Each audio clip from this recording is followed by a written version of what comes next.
Alors, Coucou ma belle. est-ce que ça fonctionne? Voilà. Est-ce qu'on me voit bien? C'est bon? Yes, je te vois. Bonsoir. Salut. Alors, tu dois avoir quelque part soit un retour de haut-parleur, soit un truc qui va faire écho.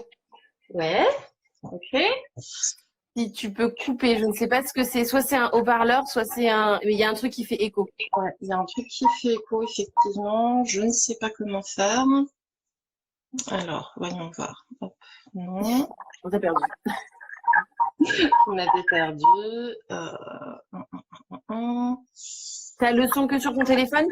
Ouais. Alors baisse peut-être le son de ton téléphone. Ah, Peut-être. ok. Est-ce que c'est mieux comme ça? Ouais, on a moins d'écho.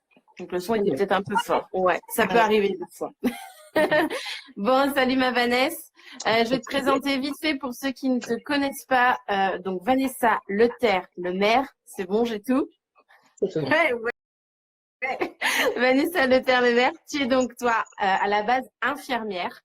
Tu es formée à l'oralité de manière générale, mais plus précisément aussi sur les freins restrictifs buccaux. Et puis tu es formée à la DME, c'est un peu logique, j'ai envie de dire. Hein, ça va ensemble.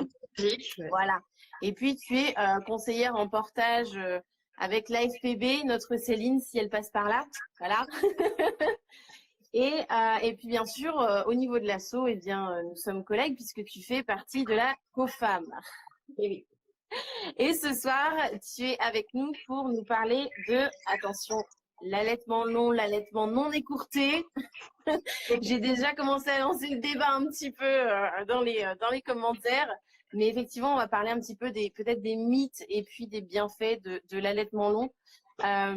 J'ai envie de savoir si toi déjà tu as des choses à nous dire là-dessus. Qu'est-ce que c'est un allaitement long ou non écourté? Sur quel terme on se base pour partir pour ce live? Est-ce que tu as voilà des petites choses à commencer? Vas-y. Alors après, allaitement long ou non écourté, c'est un petit peu rhétorique, je trouve, parce qu'allaitement long, ça reste très subjectif et très culturel, parce que l'allaitement long pour une Française, c'est pas la même chose que l'allaitement long pour une Scandinave, par exemple, hein, où le taux d'allaitement à 1 an est quand même bien plus élevé que chez nous. Donc c'est pour ça que le terme allaitement est non écourté, il est intéressant. Parce qu'il y a quand même la notion de choix ou non aussi un petit peu de l'enfant. Voilà, je pense qu'un allaitement qui s'arrête à 3 mois, l'enfant a assez peu son mot à dire dans l'affaire. Donc ça ne veut pas dire que ça ne soit pas respectable, hein, que la mère ait décidé d'arrêter d'allaiter. Mais ça me semble un petit peu difficile de parler d'un allaitement long, jusqu'à 3 mois par exemple.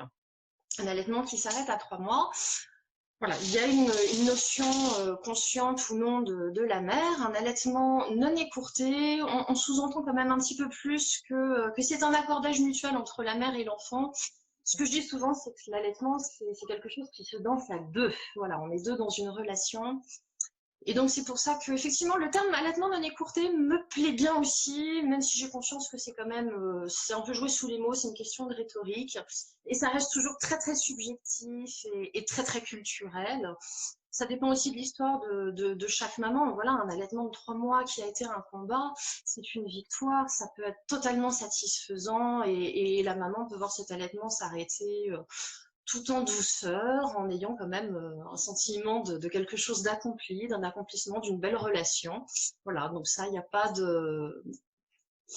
Je sais pas où on pourrait placer le curseur. Je pense qu'un allaitement qui convient à une mère, une durée d'allaitement, c'est celle qui convient à la mère et à l'enfant aussi. Voilà, On est d'accord. Donc au final, on pourrait parler d'un allaitement tout court. on pourrait. On pourrait. Finalement, cette notion d'allaitement long ou non écourté, elle est spécifique à notre culture et à notre société. Ah, complètement. Complètement, oui, oui. Il y a des cultures, des sociétés où un allaitement, il va de soi, que ça va jusqu'au sevrage naturel, jusqu'à l'accord mutuel entre la mère et l'enfant de s'arrêter, de passer à autre chose. Donc oui, même le fait de rajouter non écourté, long, prolongé, c'est aussi culturel et c'est extrêmement français, en effet. C'est vrai que cet après-midi, on en discutait toutes les deux, ce qu'on s'est déjà appelé, et on parlait aussi de la notion de sevrage anthropologique, au final. Mmh. Ah, totalement. Totalement, parce que enfin, le sevrage aussi, c'est pas parce qu'il intervient tard qu'il est pour autant en douceur. Hein. Faut aussi un petit peu démystifier. Il y a aussi certaines cultures où l'allaitement long, par exemple au-delà de 2 ans, peut être la norme, mais où le sevrage est un rituel de passage qui peut ne pas être en douceur. On est Ça, bien d'accord. c'est vraiment, c'est important. Je trouve, voilà, moi, ce qui m'importe, ça n'est pas tant une notion de durée qu'une notion d'accordage mutuel entre la mère et l'enfant. Prolonger me perturbe car prolonger voudrait dire qu'il y a une durée d'allaitement. Oui, il y a une durée d'allaitement, il y a une durée anthropologique de l'allaitement. On est bien d'accord. Mhm. Oui, c'est pour ça que non, prolonger, ça me convient pas. Le non écourté est un terme qui me plaît plus, en effet. Parce que prolonger, ben, on se base sur quoi? Voilà. C'est ça. Qu'est-ce qui est une durée normale? Il faut savoir qu'il n'y a aucune étude qui a pu s'accorder pour trouver une durée optimale de l'allaitement. Elle n'est pas connue. Même l'âge du sevrage, dans le monde, ça s'étale, pour un sevrage dit naturel, ça s'étale entre 2 et 7 ans. Donc voilà, l'écart est absolument énorme. Donc voilà, on n'a pas de durée optimale chiffrable à l'heure actuelle. Avec une pensée en plus pour le peuple mongol qui allait jusqu'à 9 ans. Oui, Voilà. vite aussi. Tout à fait. Donc effectivement, quelque part, c'est vraiment on pourrait parler d'allaitement. Enfin oui, on pourrait parler d'allaitement parce que cette notion d'allaitement long, non écourté, elle est vraiment sociale et culturelle et on n'a vraiment pas tous la même. Et c'est vrai qu'après, chacune s'y retrouve dans le mot qui lui convient, mais effectivement, c'est un peu un débat stérile, je trouve. Oui, oui, oui, non, mais complètement. C'est pour ça qu'on recentre sur la relation mère-enfant, sur ce qui lui convient. Parce que là, c'est vrai que quand on parle d'allaitement non écurté, d'allaitement un petit peu plus long, euh, on entre aussi très très vite dans la dimension affective et relationnelle de l'allaitement. Alors déjà, de toute façon, d'un point de vue purement nutritionnel, il faut savoir que jusqu'à 1 an, le lait maternel déjà couvre la majeure partie des besoins de l'enfant. Jusqu'à 24-36 mois, on est quand même sur une portion importante. On est aux alentours de 30% des apports nutritionnels de l'enfant qui sont amenés par le lait.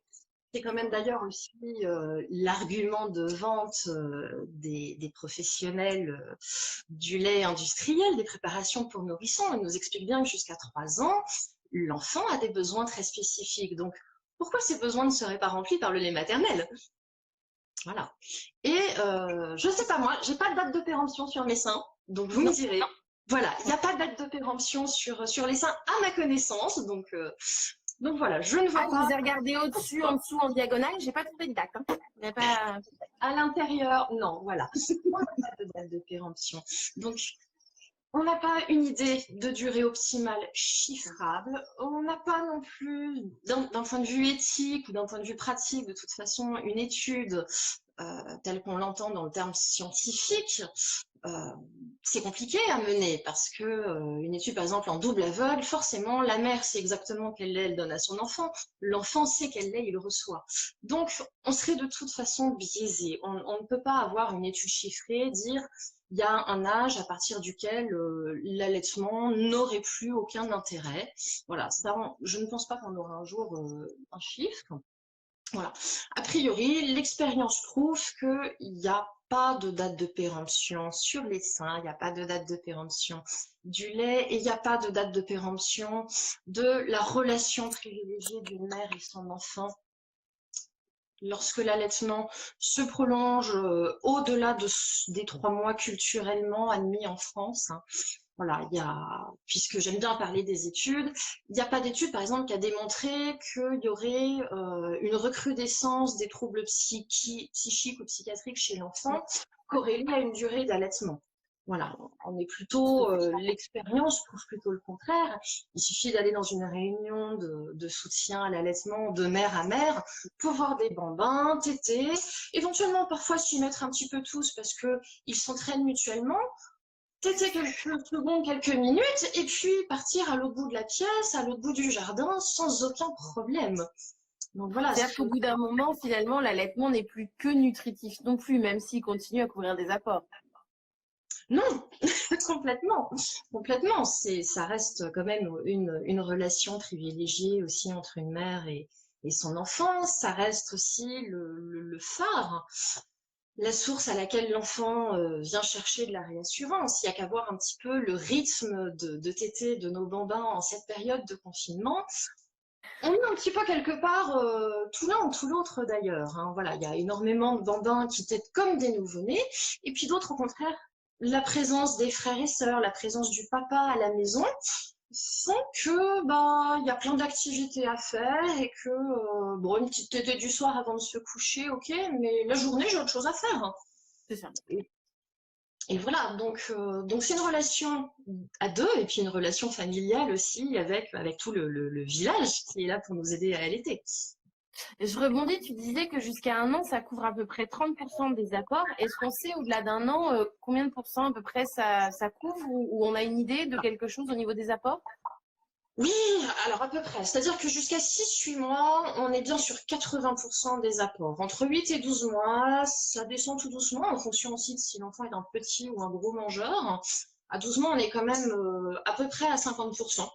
Voilà, alors on n'en passe pas de 51 à 50% le jour du premier anniversaire de l'enfant, évidemment. Il y a des variabilités aussi. À 24 mois, on est encore à quasiment 30% des besoins alimentaires de l'enfant couverts par le lait maternel. D'accord. Voilà. Donc il y a quand même une grande part de l'alimentation, des apports alimentaires qui sont amenés par le lait maternel, en sachant que la composition se modifie aussi au fur et à mesure de l'âge de l'enfant. Voilà, donc on a... Oui. Du coup, à partir d'1 an, ça reste sur une ligne de 30% ou ça va aller en déclinant au fur et à mesure de l'âge? Alors en fait, il y a une balance qui va se faire entre la portion des apports alimentaires autres de la diversification et de l'évolution de la diversification qui va se faire au fur et à mesure du nombre de tétées et de degrés de vidange du sein en fait, puisque bah, à cet âge-là aussi, on est encore sur la loi de l'offre et de la demande. Donc, d'après les études, on voit quand même qu'il y a un certain seuil, par exemple, de 400 millilitres par jour, moins de 400 millilitres par jour. On passe à une formule du lait qui est un tout petit peu différente. Donc voilà, les protéines notamment descendent un petit peu, de manière à ne pas surcharger les reins de l'enfant. En revanche, les lipides, qui sont importants pour la construction du cerveau, sont augmentés. Voilà, donc finalement, on passe, suivant ce que je comprends, c'est que suivant l'évolution de leur alimentation à côté, on passe sur un genre de complément, un super complément alimentaire, quoi. Totalement. Totalement, et voilà, jusqu'à l'âge vraiment où l'enfant décide d'arrêter de téter, le lait ne cessera d'évoluer. Un enfant qui est malade et qui, par exemple, je prends l'exemple d'un enfant qui aurait une gastro et qui, pendant quelques jours, ne pourrait plus se nourrir d'autres aliments que le lait maternel, reviendra à un allaitement quasiment exclusif pendant quelques jours. La composition du lait se modifiera aussi en conséquence. C'est ça. En fait, le lait va venir combler comme ça les petits trous dans les apports nutritionnels de l'enfant, finalement. Complètement. Complètement. Ouais. Le lait viendra lisser de manière à ce que l'enfant ait toujours les apports dont il a besoin pour grandir et pour son cerveau. Donc finalement, il est toujours adapté. Toujours adapté, voilà. On ne connaît pas de date de péremption, de date à laquelle, voilà, ça me semblerait idiot d'imaginer que le lait puisse devenir mauvais, ou même l'absence d'intérêt qui est parfois prônée par certains médecins, on l'entend dire, hein, il n'y a plus aucun intérêt. Eh bien non, jusqu'à l'âge auquel les composantes du lait maternel ont été étudiées, on a des facteurs immunitaires, par exemple, qui restent toujours présents et qui ont donc toujours un intérêt. Surtout qu'on sait que les enfants, enfin toi comme moi on en a, c'est pas tous les mêmes mangeurs, ils n'ont pas tous la même façon de se nourrir, de s'alimenter. Il y en a qui vont être plus viandards, d'autres plus fruits et légumes, etc. Donc finalement, c'est rassurant de savoir que... et puis, ils mangent pas tous des repas type entrée, plat, dessert tout de suite, quoi. Donc c'est rassurant de savoir que finalement... de toute façon, donc c'est pareil. Donc finalement, c'est rassurant de savoir que le lait va venir un petit peu lisser les apports sur la journée Par exemple, je pense à des enfants qui sont scolarisés, qui mangent à la cantine le midi, ils sont pas toujours au top avec le menu de la cantine. Bon, voilà, le soir, ils vont manger à la maison, mais il y aura peut-être pas tout bien, tout. Et finalement, la tétée du soir, comme ça, elle va, ou de la nuit, va venir un petit peu aplanir les apports de la journée, quoi. Ouais, totalement. Mais c'est hyper intéressant et c'est surtout hyper rassurant. Enfin, même moi, du coup, je le comprends, tu vois, aujourd'hui, après 5 ans d'allaitement, tu vois, je t'avais dit que j'allais apprendre des trucs ce soir. Mais même moi, je le comprends, après 5 ans d'allaitement, je me dis, ok, et finalement, je peux le voir même en démonstration, c'est ce que je te disais cet après-midi, mon fils qui a fait des vrais repas type entrée, plat, dessert que vers 3 ans et demi à cause de sa dysoralité, finalement, je m'en doutais que c'était top qu'il continue à téter comme il le faisait, mais j'en suis encore plus convaincue aujourd'hui. C'est-à-dire que il est venu prendre ce qu'il avait besoin parce qu'il pouvait pas le prendre à côté, quoi. Totalement, oui. Totalement. Et puis un autre argument aussi en faveur du fait que l'allaitement peut durer des années et devrait même, dans l'idéal, pouvoir durer des années, c'est quand on regarde un petit peu la construction du cerveau. À la naissance, le cerveau humain, il fait 25% de son poids adulte. Voilà, de sa taille adulte. Et à 2-3 ans, on est à 75%. Alors la maturation après va encore durer jusqu'à quasiment 20 ans. Mais voilà, on peut penser que jusqu'à au moins 2-3 ans, c'est quand même un véritable besoin et qu'après, c'est la cerise sur le gâteau, c'est un bonus et il y a toujours un intérêt. Voilà. C'est quand même super intéressant et super rassurant. Et surtout, ça vient défaire le mythe du ah bah non, mais là, ça ne sert plus à rien, vous n'apportez plus rien avec votre lait, quoi. Non, non, non, il y a toujours un intérêt, quel que soit l'âge, ne serait-ce que nutritionnel, et après, d'un point de vue affectif, il y a un intérêt.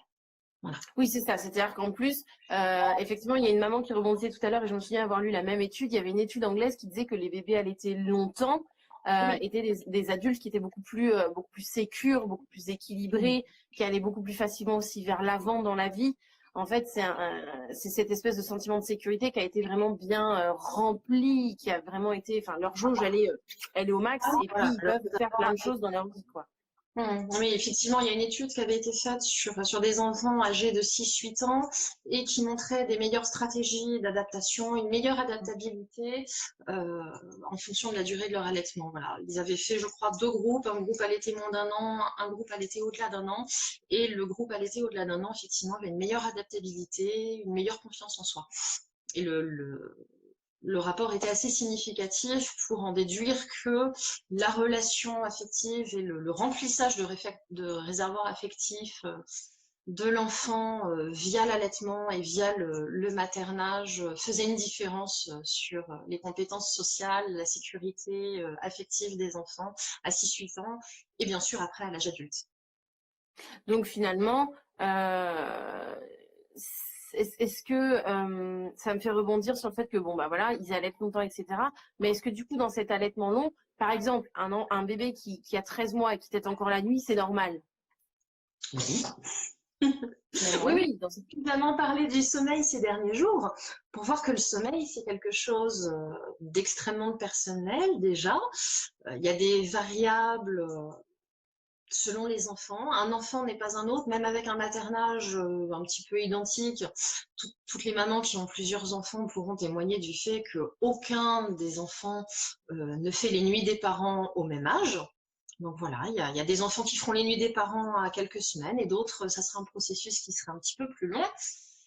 Mais finalement, le sommeil, alors les experts disent que ça peut se réguler entre 3 et 5 ans, d'autres finalement disent que la maturation se fait plus vers 12-13 ans. Bon, il y a un moment à l'adolescence, ils font pas nos nuits non plus. Enfin voilà, j'ai envie de dire, nos enfants ne font jamais nos nuits. C'est peut-être un peu défaitiste. Voilà, ils font les Mais leurs. la question est, faisons-nous les nuits de notre conjoint? Ah non, Donc, quelque part, la notion de nuit n'est-elle pas culturelle et sociétale? Je ne sais pas. culturelle et sociétale. A priori, si on lit un petit peu les études, l'idée de dormir d'un seul tenant toute une nuit, ça date d'après la révolution industrielle. On trouve des écrits où ils parlent du premier sommeil et du deuxième sommeil, avec une idée de réveil et de vie sociale, même entre 2 et 3 heures du matin. Donc après, est-ce que c'était généré par le besoin de raviver le foyer, par exemple, raviver le feu? C'est sûr que si on dormait 12 heures, le feu avait le temps de s'éteindre. Donc, il y a des notions très, très culturelles là-dessus. Effectivement, maintenant, on a du chauffage qui tourne toute la nuit. Est-ce que c'est pour ça qu'on dort toute la nuit ou est-ce que c'est une évolution qui s'est faite de l'homme? Peut-être, mais historiquement, même les adultes, a priori, ou dans tous les pays, les adultes ne dorment pas forcément des nuits complètes non plus. Donc voilà, j'ai envie de dire, l'enfant fait ses nuits. Après, c'est aussi un accordage, un apprentissage aussi entre les parents et l'enfant, hein.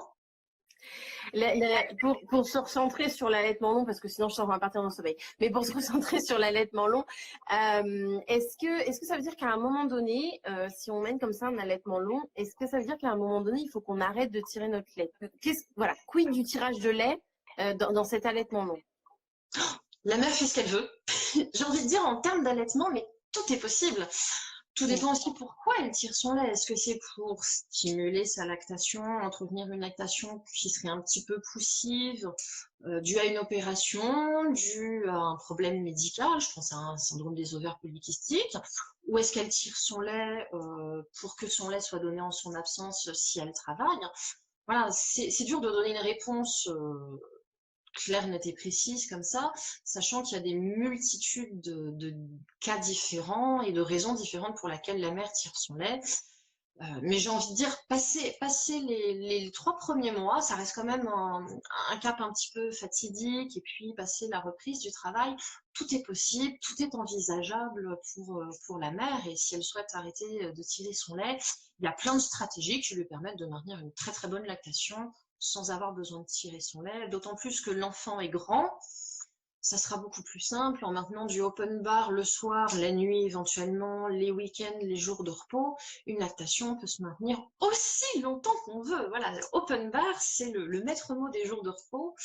Et on peut maintenir un allaitement comme on le veut, aussi longtemps qu'on le veut, sans avoir besoin de tirer son lait, si c'est pas possible.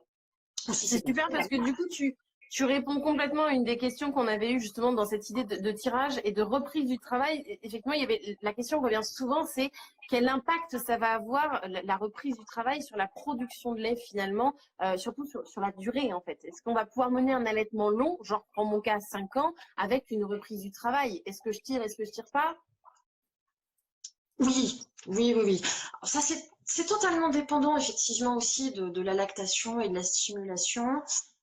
D'expérience pour avoir accompagné pas mal de mamans, notamment qui pouvaient être absentes sur des gardes de 12 heures, avec le temps de trajet, 13-14 heures d'absence, même des fois avec des déplacements sur plusieurs jours. C'est vraiment la conduite de l'allaitement sur les jours de repos, sur les temps de présence de la maman, qui va conditionner aussi le maintien de cette relation. Voilà. Garder des horaires figés, garder les horaires de la nounou, de la crèche, ça n'a aucun sens. L'enfant, de toute façon, s'adaptera aussi très très bien. Chez nounou, à la crèche, chez papy-mamie, il y a un rythme qui est défini. Lorsque maman est là, c'est open bar. La différence se fait très bien. Et vraiment, le open bar, c'est la clé d'un allaitement qui peut se poursuivre aussi longtemps qu'on veut, même sans stimulation, pendant que la maman travaille, pendant que la maman est absente. Même si, évidemment, plus il y a de stimulation, plus simple ça sera, on est d'accord. Mais rien n'est impossible. On est d'accord. Mais du coup, ça m'amène à placer là comme un petit coup de pub comme ça gratos, qu'effectivement, quand on a l'envie de mener un allaitement long, vraiment long, je parle au-delà de 2 ans, avec une reprise du travail, etc., finalement, un petit tour chez une consultante IBCLC, quand on ne sait pas trop comment s'y prendre, ça peut être l'occasion, quoi. Surtout qu'elles ne jugeront jamais la longueur d'un allaitement. Non, déjà, non, on ne jugera pas la longueur d'un allaitement, donc jamais vous entendrez une IBCLC vous dire ça sert plus à rien, votre lait. Donc ça, c'est toujours bien de reprendre aussi un petit peu confiance en soi. C'est toujours intéressant justement d'entendre que tout est possible, qu'on peut s'adapter, parce que c'est vrai que des journées de 12 heures, des absences sur plusieurs jours, ça peut sembler un train-frein pour certaines. Et voilà, j'ai accompagné des mamans qui se déplaçaient sur plusieurs jours avec même sans tire-lait, avec une stimulation, vidanger les seins sous la douche ou aux toilettes le temps d'être confortable. En quelques jours, au retour à la maison, la lactation était repartie de plus belle, sans aucun souci. Et justement, la tétée de retrouvailles, toutes les mamans te diront à quel point c'est du bonheur, hein, la tétée de retrouvailles. C'est du bonheur mental et un certain soulagement physique aussi quand même, hein, parfois. Oui, oui, oui. Quand même, des fois, ça fait aussi du bien, hein, parce on sentait que c'était tendu depuis quelques jours. Totalement. Du coup, sur un allaitement long comme ça, quels sont les effets les plus dose dépendants? Alors, on est au niveau des facteurs immunitaires surtout, hein. Les effets dose dépendants, alors d'un point de vue purement nutritionnel, donc ça s'adapte aux besoins de l'enfant en fonction de son âge. Donc, ce que je disais, les protéines, ça baisse un petit peu, on surcharge pas trop les reins. Les lipides, on a besoin de faire grossir le cerveau, donc on y va. Si au niveau des facteurs immunitaires, il y a par exemple un petit facteur qui s'appelle les lysozymes, c'est quelque chose qui va aller tuer les mauvaises bactéries. Et on se rend compte par exemple que les concentrations dans le lait maternel sont plus élevées à 18 mois qu'elles ne le sont à 6 mois.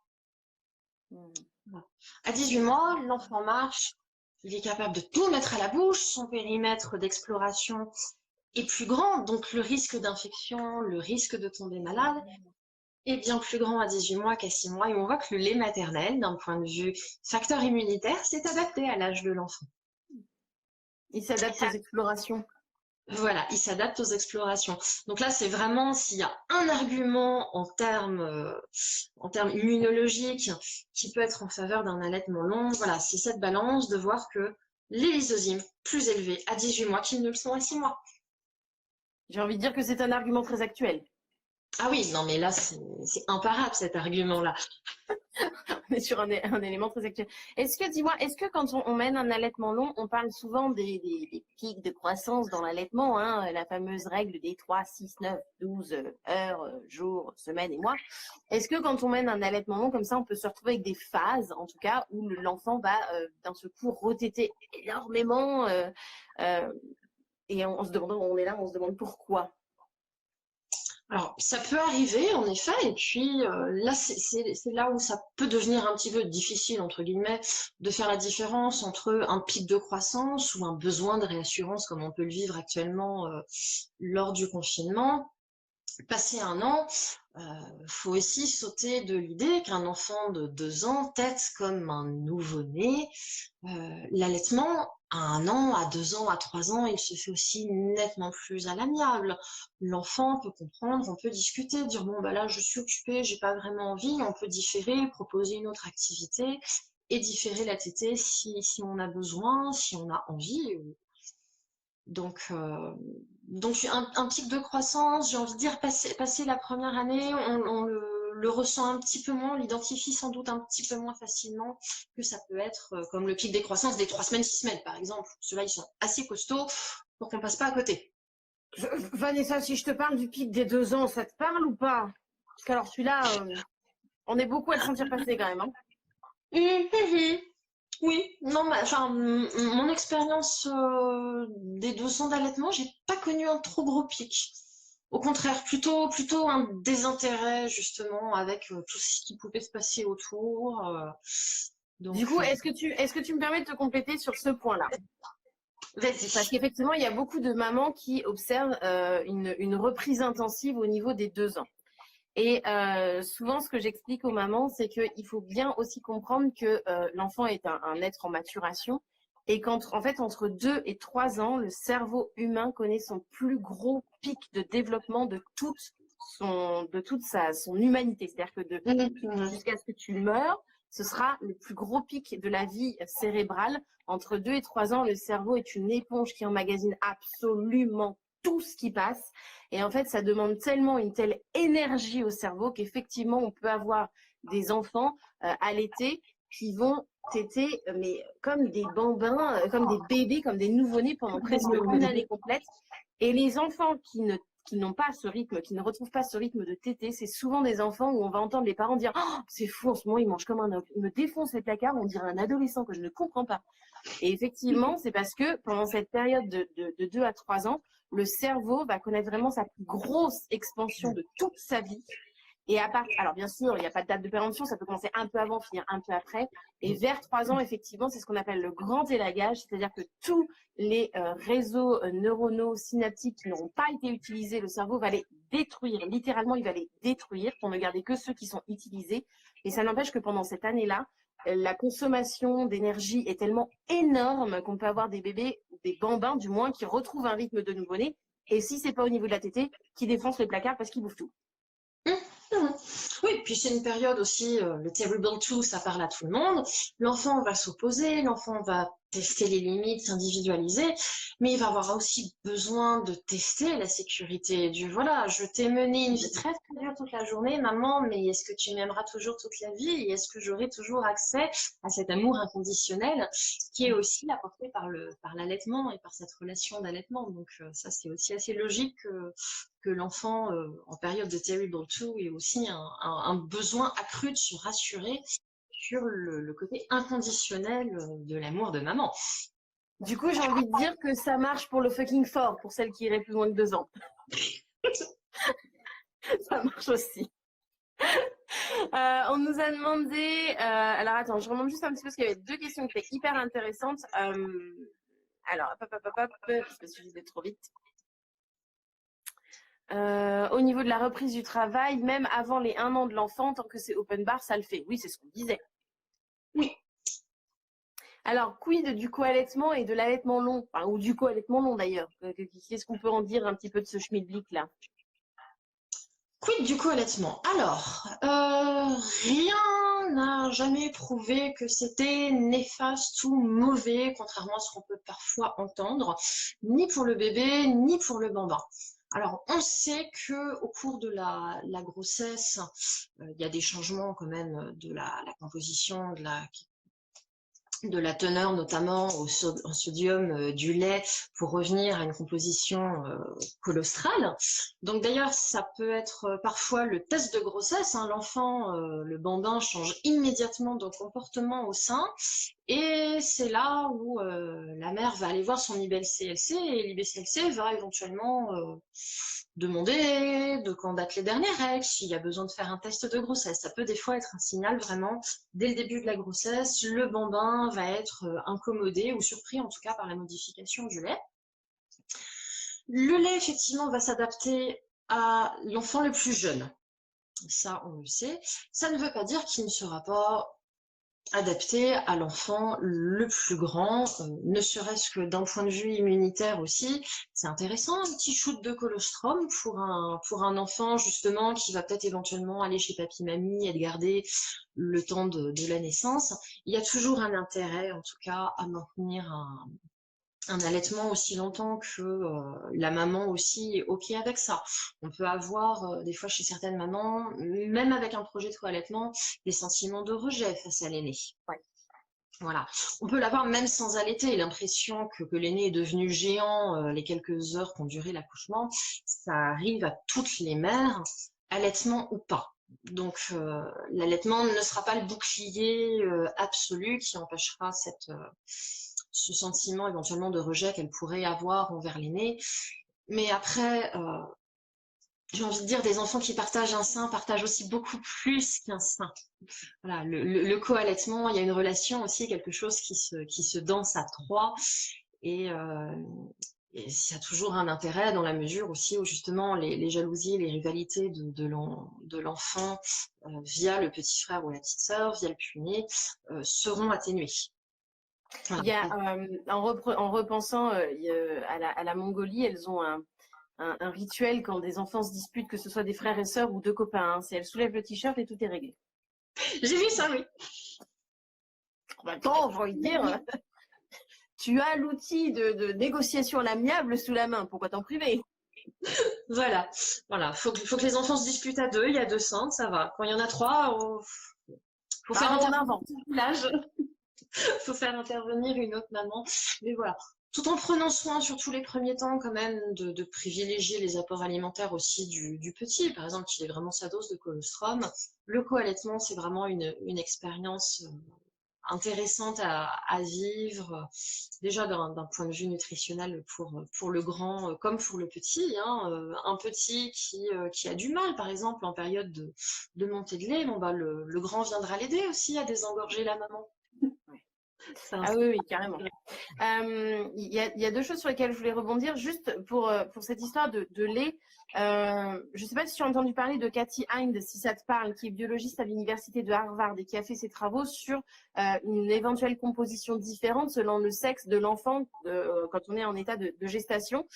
Si du coup on a un aîné par exemple qui est un garçon et le suivant qui est une fille, est-ce que c'est grave si finalement le lait n'est pas 100% adapté au premier qui est un garçon vu que le deuxième est une fille? Non, en théorie, non. Faut quand même se rappeler que le lait de la mère, il y a aussi, donc déjà, il y a cette adaptabilité effectivement qui se fait entre le lait d'une fille, le lait d'un garçon. Même si effectivement ton aîné c'est un garçon et qu'après tu as une fille, ton lait sera quand même beaucoup plus adapté aux besoins de ton garçon que le lait d'une vache. Voilà. Puisque le lait humain va au bébé humain.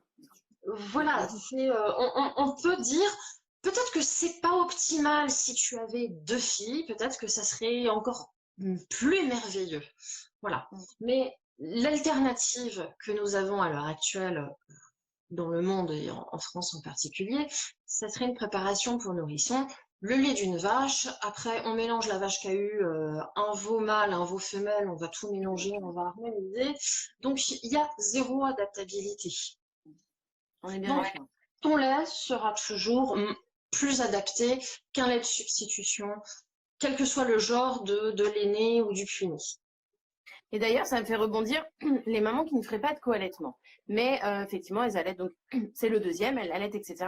Il y en a beaucoup qui viennent me voir et me disent « Mais tu crois que je peux tirer mon lait pour le donner à mon grand Je sais pas trop. » Ne suis-je pas riche comme ça? Oui, il y a beaucoup d'aînés qui ont vu le lait de leur maman tiré au verre. Et voilà, après, selon l'expérience, soit ah bah poids, en fait, non, c'est pas bon, et l'expérience s'arrête là, soit ils reprennent. Hein, donc, mais il y a absolument aucun problème. Aucune étude ne prouve qu'il y ait quoi que ce soit de nocif à donner le lait du bébé à l'aîné, le lait tiré au verre, ou est-ce que l'aîné demande à retéter si c'est son souhait et que la maman est OK avec ça. Là, on est vraiment aussi dans une relation totalement à deux. Je voulais revenir sur cette notion que tu viens d'aborder, qui est quand même très très importante parce que quand on la découvre sur le tas, ça peut vraiment être violent. C'est cette histoire de rejet qu'on peut avoir vis-à-vis de l'enfant précédent. Je sais pas comment toi tu as envie d'en parler, mais c'est vrai que c'est un phénomène qui est totalement naturel et Oui, anthropologique, puisque c'est quelque chose que l'on peut observer chez tous les mammifères en fin de compte. tous les mammifères. Alors après, sans être uniquement du rejet envers l'aîné, en fait, c'est quelque chose de très très hormonal qui nous pousse à protéger le petit. Voilà. Je pense qu'on est plus dans de la protection du tout petit, la protection du plus fragile, que 100% dans du rejet de l'aîné. Donc voilà, un aîné qui s'approcherait un petit peu trop près du nouveau-né, ou même le tonton machin qui arrive avec la boutonnée près du bébé, on a envie de lui sauter à la gorge, c'est évident, c'est normal, c'est hormonal. La nature aussi a prévu ça justement, que la mère sorte ses griffes si elle sent un danger. Et finalement, il faut jamais oublier que, je sais, ça fait toujours un petit peu mal au cul de certains quand je le rappelle, mais on reste des animaux. Donc, on a un instinct de survie qui est là. Quand on a affaire à des nouveau-nés, on parle d'un cerveau archaïque, on parle d'un cerveau primitif, mais quand une mère est en gestation et en dégestation, on est dans ce même état cérébral de primitivité et d'archaïque, parce que la nature veut que l'espèce se perdure et que par conséquent, il faut protéger l'espèce et que par conséquent, pour protéger l'espèce, eh ben, elle a entre autres un outil qui s'appelle la mère et qui est là pour foutre une taloche au premier qui voudrait enquiquiner un petit peu trop près le plus petit, quoi. Voilà, c'est hormonal et c'est normal. Et c'est vrai que c'est intéressant de pouvoir en parler, c'est bien d'être prévenu. Ça peut être très violent, effectivement, ce sentiment de rejet qu'on peut avoir face à l'aîné. Et on peut avoir un projet de base de co-allaitement et se rendre compte qu'il y a une aversion totale pour l'allaitement. Des mères aussi, c'est quelque chose, quand je dis que ça se danse à deux, ça se dessine et que ce que vit une mère n'est pas ce que vit une autre. Voilà, après, certaines mères arrivent à adapter. Il y a certains enfants, certaines mères qui vont adorer les tétés en tandem, par exemple, cette relation du grand qui va aller caresser la tête du petit, et d'autres qui, au contraire, auront besoin alors de prolonger un allaitement, partir sur un co-allaitement, mais sans tété en tandem, en gardant un moment unique avec chacun de leurs enfants. Et voilà, chaque allaitement, chaque manière de conduire l'allaitement va convenir aux besoins de l'enfant, à la manière dont la mère a envie de vivre la relation avec son aîné ou son petit. Donc on peut pas Et donner puis ce parfois conseil. de savoir qu'on peut potentiellement. Alors, euh, je tiens à préciser que le sentiment de rejet est une interprétation subjective de notre société quand même, parce que d'autres ne l'interpréteraient pas comme ça. Voilà, c'est C'est pour ça que j'aime bien nous qui l'interprétons comme ça. la question du nouveau-né plutôt, où là on est vraiment sur quelque chose d'assez objectif et d'hormonal, dû à notre statut de mammifère, de protéger notre aîné. Et finalement, c'est normal et c'est OK comme émotion. Il n'y a pas de souci avec ça, quoi. Voilà, c'est normal, c'est ok. C'est bien de pouvoir en avoir connaissance avant, en avoir parlé en couple, éventuellement en avoir parlé à l'enfant. L'enfant peut être assez grand pour comprendre, dire bon bah il y a des moments où je vais m'occuper peut-être plus, tu vas penser de ton petit frère ou ta petite sœur. Ce temps-là, cette exclusivité-là, tu l'as eu aussi, tu y as eu droit lorsque tu étais nouveau-né, et c'est normal, un nouveau-né, il est sans défense, et on le protège, on prend soin de lui. Ce temps-là, tu l'as eu, et nous allons trouver d'autres moyens aussi de nourrir notre relation tous les deux. Et puis, effectivement, ce que tu disais, c'est qu'il y en a qui vont supporter d'avoir les tétés en tandem et puis d'autres qui vont Oui, plutôt préférer les tétés séparés. Et en même temps, c'est pas fixe. C'est-à-dire qu'on peut tout à fait aimer les tétés en tandem peut-être au tout début. Et puis au fur et à mesure où les deux grandissent, ça commence à être très pesant. En plus, ils prennent de la place. Cette espèce de place physique qu'ils prennent, donc de place mentale aussi qu'ils prennent. Finalement, on va commencer à aimer que, bon, vas-y, oui, tête. Et puis tête-toi et même après parce que ressentir un peu moi, en ça bas. me fait beaucoup sur mon corps, ça me fait beaucoup dans ma tête. Finalement, il faut pas croire que c'est immuable. C'est pas parce qu'on sera parti sur un co-allaitement avec des tétés en tandem et qu'à un moment donné, dans notre tête, on se dit ah, j'y arrive plus, que d'un seul coup, on est mauvaise, ça va plus. Non, c'est juste qu'il y a des ajustements qui sont peut-être aussi en train de se faire. Ah, complètement, mais rien n'est figé sur l'histoire d'un allaitement, et encore moins avec l'allaitement d'un grand, où la parole, le dialogue, justement, permet d'expliquer les choses et de dire, voilà, cet été à deux, je me sens envahie dans mon corps, dans mes émotions, physiquement, intellectuellement, ça fait trop pour moi, je préfère que là tu ailles jouer, et puis après tu auras ton moment à toi pour la tétée. C'est quelque chose qui s'explique tout à fait, que l'enfant peut comprendre. Alors au début, il Est-ce va qu'on peut-être le manifester bruyamment, mais c'est ça aussi de manifester ses émotions. est-ce qu'on peut imaginer que ces micro-étapes de protection du nouveau-né, de sensation de rejet, de négociation de la tétée font partie d'un processus qui amènera au long terme à finalement ce sevrage? Je pense, oui.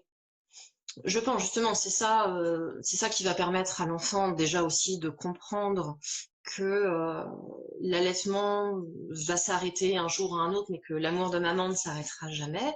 Et la mère aussi elle-même se prépare au sevrage, je pense, via ces phases de rejet, ces phases de bon, bah là, j'ai pas envie. C'est important aussi qu'elle se respecte, qu'elle s'écoute.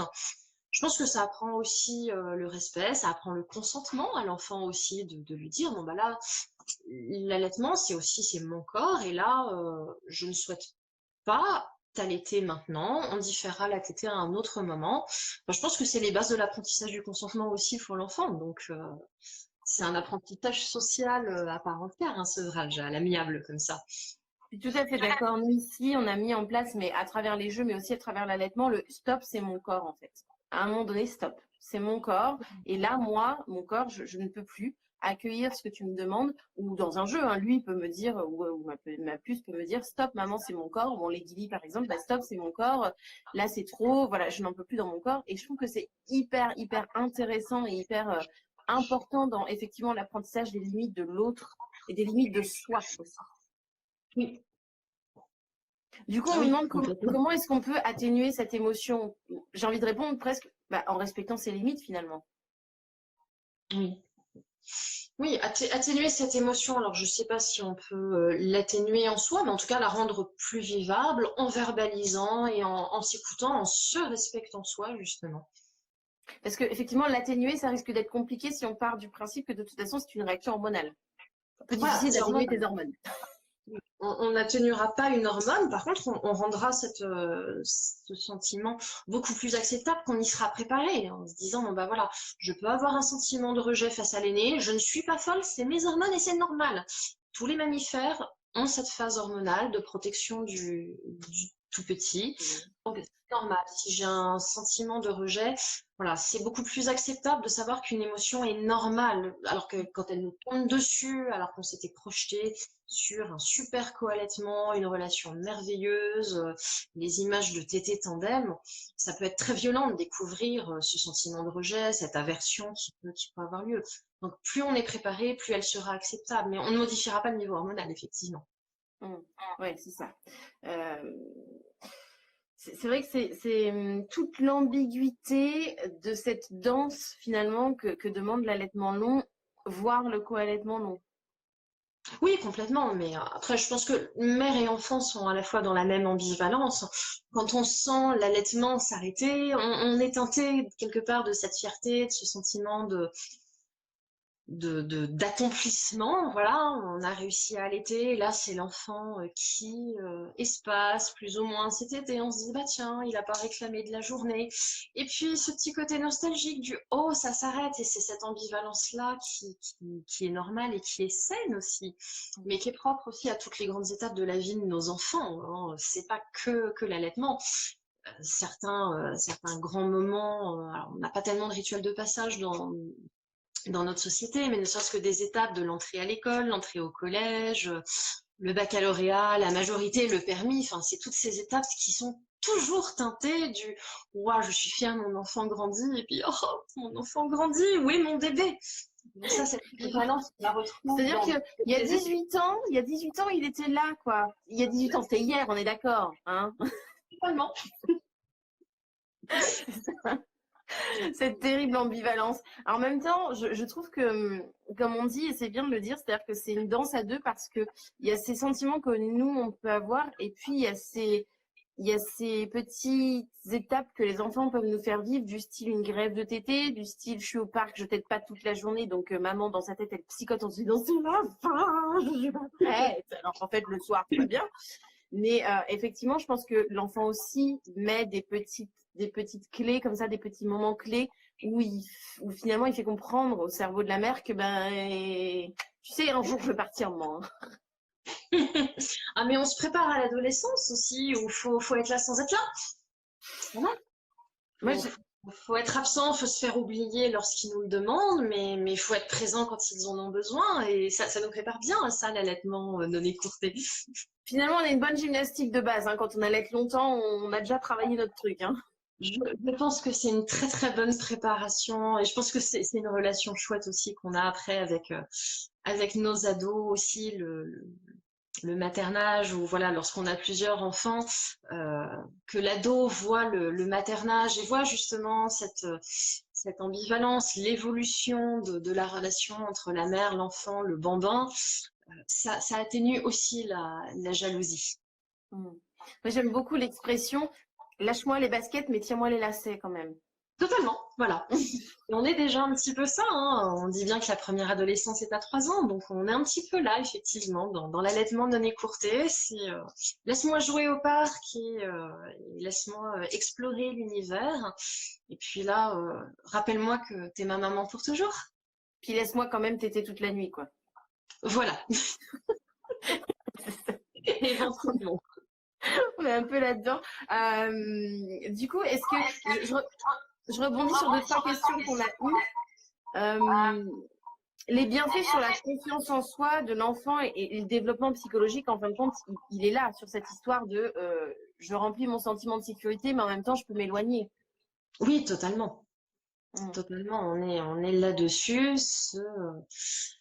La mère, le sein de la mère peut vraiment être vu comme le camp de base qui nous permet de nous éloigner d'autant plus. Voilà, c'est le gage d'un attachement sécure aussi, un allaitement voilà, qui dure aussi longtemps que la mère et l'enfant sont OK. Ben voilà, c'est un attachement sécure et ça, c'est pour toute la vie qu'on le garde, cet attachement sécure. Euh, Est-ce qu'il est possible de donner le sein juste le matin et le soir, du coup, sans que la lactation soit impactée? C'est ce qu'on disait tout à l'heure, le fait d'être en open bar le reste du temps, Oui, ça roule. oui, tout est possible. Tout est possible. Plus l'enfant est âgé, plus c'est facile, évidemment. Peut-être que ça sera un petit peu plus un défi à 2 mois et demi, 3 mois, de ne conserver que 2 tétés par jour pour maintenir un allaitement au long cours. On remarque quand même, hein, les études montrent bien que un congé maternité plus long permet d'augmenter aussi la durée de l'allaitement, hein. C'est-à-dire que il semble avoir lu qu'une semaine de congé mater de plus induisait une demi-semaine d'allaitement plus long. Quand même. C'est toujours ça de prix. Voilà, c'est important de pas non plus se projeter des mois, des semaines à l'avance. L'adaptation chez le professionnel, chez la nounou, à la crèche, c'est fait pour ça aussi, c'est fait pour s'adapter. Donc inutile de faire une adaptation à l'adaptation et introduire des biberons, supprimer des tétés à l'avance. Au final, ces choses-là, elles peuvent être faites le jour de l'adaptation et on gagne déjà 15 jours, 3 semaines de tranquillité mentale aussi, de pas penser à tirer le lait, faire des stocks. Préparer l'enfant à la prise du biberon. Un enfant qui va pas comprendre pourquoi tout d'un coup il a plus accès au sein de maman, on lui donne un truc en plastique alors que maman est dans les murs. Voilà, c'est bien plus simple à l'enfant de comprendre que maman est là, c'est open bar, maman n'est pas là, il y a d'autres solutions pour me nourrir. Donc là, c'est voilà, plus effectivement on reprend le travail tard et plus on diffère la diminution du nombre de tétés dans la journée, plus simple c'est, mais rien n'est impossible. On peut vraiment tout négocier, tout goupiller. Et une maman qui tiendra qu'à un projet d'allaitement long arrivera à goupiller ça. Et encore une fois, open bar, dès que maman est là, c'est vraiment, je pense, le secret de la réussite du projet d'allaitement. Il nous reste que vraiment quelques toutes petites minutes, mais du coup, j'avais quand même envie d'aborder cette question. Quand on mène un allaitement long, qu'est-ce qu'on fait de la famille et de leurs réflexions? On se ferme les oreilles, hein. Mais après, tout dépend de la famille qu'on a. On peut décider d'informer. Je pense que c'est toujours important de pouvoir informer. Après, convaincre des fois des gens qui ne sont pas convaincus. Voilà, la technique du oui, oui, ça marche bien. Il fait ses nuits? Oui, oui, oui, il fait les siennes. Il fait les siennes. Il fait ses nuits? Oui, oui. Voilà. Un enfant qui est plus âgé aussi, on peut comprendre. La maman peut expliquer que bon, bah là, moi je suis pas très à l'aise de t'allaiter devant tata bidule et ton truc. La Oui. TP passera au retour à la maison. Je pense que faut faire comme on le sent. Tout le monde n'a pas l'âme d'une guerrière qui va aller convertir les foules. Euh, Ça se comprend, c'est humain, c'est important de se protéger, de se respecter aussi. Donc voilà, une mère qui n'a pas envie de partir en guerre, la technique du oui-oui, ça marche bien. Une mère qui se sent et qui pense qu'elle va aussi pouvoir changer les choses, expliquer. Après, je pense que la meilleure des preuves des bénéfices d'un allaitement non écourté, ça sera les enfants eux-mêmes et dans quelques années. C'est un investissement sur le long terme, un allaitement non écourté. Et voilà, des enfants qui après, à 4, 5, 6 ans, sont ravis d'aller chez papy, mamie, préparent leur sac, s'en vont en disant juste bye bye, à dans 2 jours, à dans 3 jours, c'est la meilleure preuve que tout va bien et que cette relation, elle a été menée comme il fallait et que l'enfant, il s'est détaché quand il était prêt. Ouais. Je suis tout à fait d'accord avec ça. Et puis, il faut compter sur parfois des bambins militants. Parce que des fois, on n'a rien demandé, mais les bambins, ils savent très bien placer la chose. Totalement, totalement. Donc je pense que oui, c'est les enfants finalement les meilleurs porte-parole de l'allaitement non écourté, l'allaitement long, hein. Totalement. Meilleurs ambassadeurs de leur propre bien-être. Voilà. Mais je pense que, enfin, comme tout, hein, la pédagogie par l'exemple, ça reste la meilleure des pédagogies, et plutôt que de chercher à convertir absolument tout notre entourage. Ça sera peut-être plus efficace, effectivement, de voir des familles bien dans leur peau. C'est la meilleure pub pour l'allaitement. On est vraiment sur les toutes dernières minutes de la fin. Du coup, si tu as un petit mot de la fin à nous glisser, je te laisse nous dire ce que tu as envie sur cet allaitement long finalement. Qu'il n'y a aucun problème. Écoutez-vous, faites ce que vous voulez. Et je rappelle, il n'y a pas de date de péremption sur les seins. Voilà. Ok, bah écoute Vanessa, je te remercie beaucoup, beaucoup pour ce soir, pour ce live hyper intéressant sur ce sujet-là en plus. Je te fais de gros bisous. Encore merci pour toutes ces infos. Et puis, bonne soirée. Bonne soirée. Ciao. Ciao.